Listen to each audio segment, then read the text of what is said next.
For the last section here in chapter 10, we're going to switch gears. Everything we've talked about to this point have been naturally occurring products, things that you would encounter either in your daily life or in your workplace environment or something along those lines. These last couple of examples here, however, represent biological warfare agents, things that are created either artificially in a laboratory or occur naturally in some kind of way and are derived from living things. These kinds of agents, etiological agents, that's how you pronounce that word, can cause disease or can produce toxins that will ultimately injure, incapacitate, or cause mass casualties. Scary thing about a lot of these biological agents is that because they are biological, they need to work through your body systems.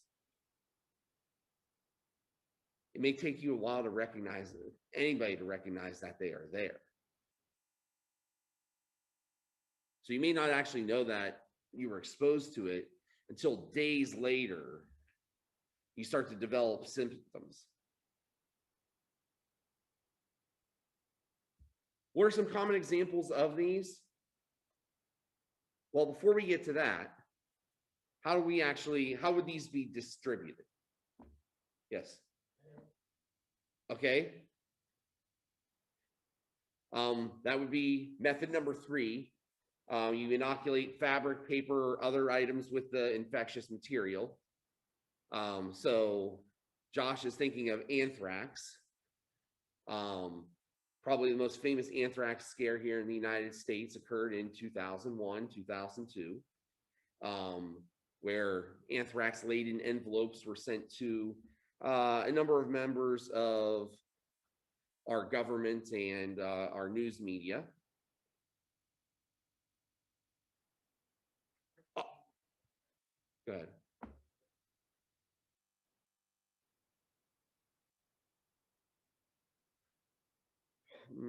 Possibly.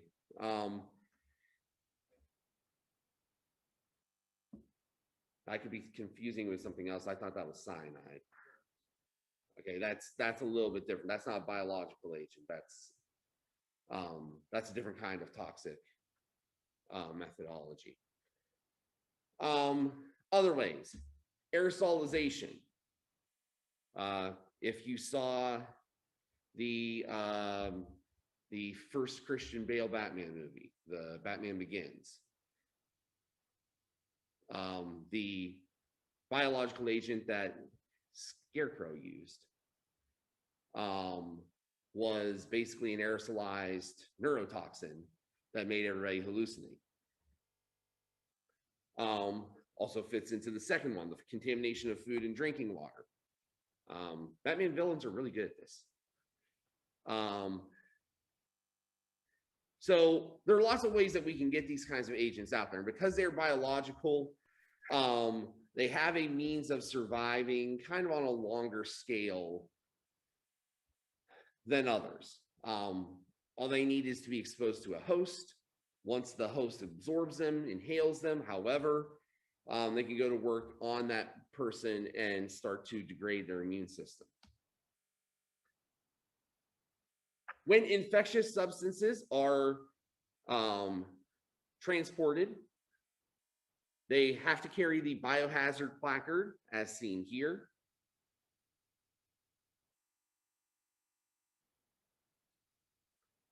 This is the most common pictogram for indicating that we have a biological agent that is being moved. When these kinds of infectious substances are transported, they are usually transported in a twofold or threefold packaging system to help prevent their spread in the case of an accidental kind of rupture. So you can see that you've got a primary receptacle here. This is some kind of absorbent packing material. something that is going to be able to keep moisture out.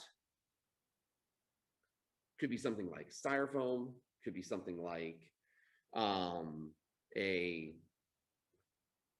soft absorbing kind of cardboard, could be a number of different things.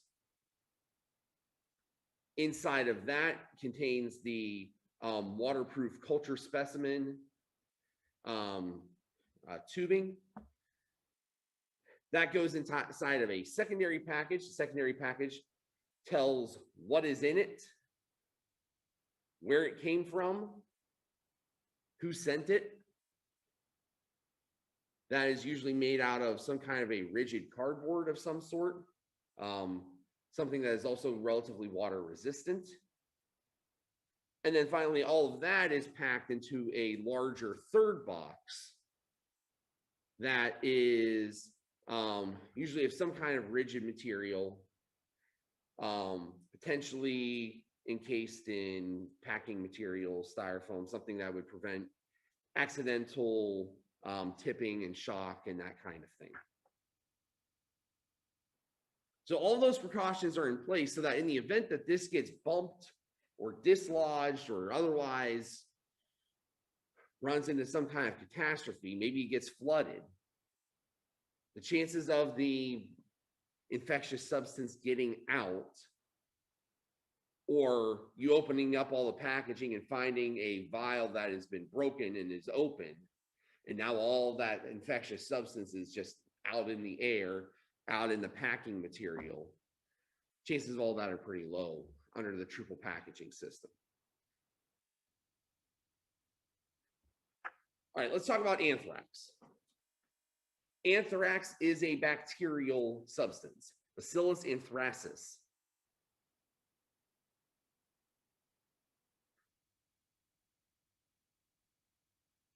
It can be absorbed through your skin. You can ingest it. You can inhale the spores that come off of anthrax. So all three modes of entry are possible with anthrax. Obviously, as is the case for most substances, the inhalation hazard is the most dangerous. Inhalation anthrax is the most dangerous and the most lethal form of the disease. Bacteria are getting directly into your bloodstream, and they can go after your body systems much more directly than if they have to be digested or absorbed through the skin first.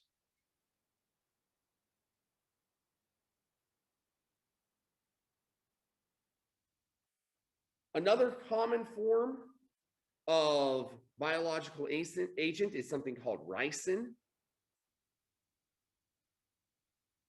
Ricin is not a bacteria itself. It is a biological agent, however. It is derived from a particular variety of the castor plant, Ricinium communis. So what they do is they can actually extract the toxin from the castor plant, and then where it becomes particularly dangerous is that can then be converted into a mist or a powder or a pellet. It dissolves in liquid. It can be injected into muscle. And as a toxin, there isn't a specific antidote for it. Yes, sir.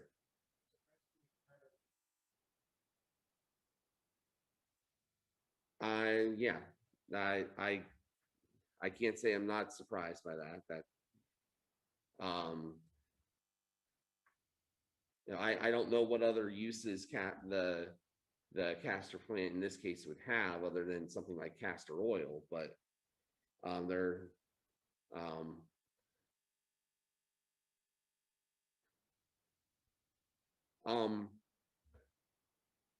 Ricin was in the news media. It's been a few years, but there was a relatively short Ricin scare. And the thing with any of these terrorist plot scares is just about knowing how widespread they ultimately are.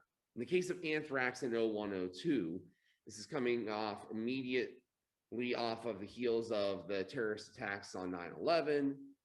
And then this happens. It looks like it's a coordinated effort. where a number of people are being targeted, and it turns out it wasn't as coordinated and targeted as, say, the 9/11 hijackings were. Ricin, same kind of thing. We had a couple of people that were given, I think it was, I want to say it was envelopes as well for Ricin. I can't remember exact details. But a couple of people in a very short period of time were exposed to Ricin through the same kind of form of media, and the same kind of thing happened. News caught on to it. People were put on alert. Turned out to be a pretty isolated incident. It was one person.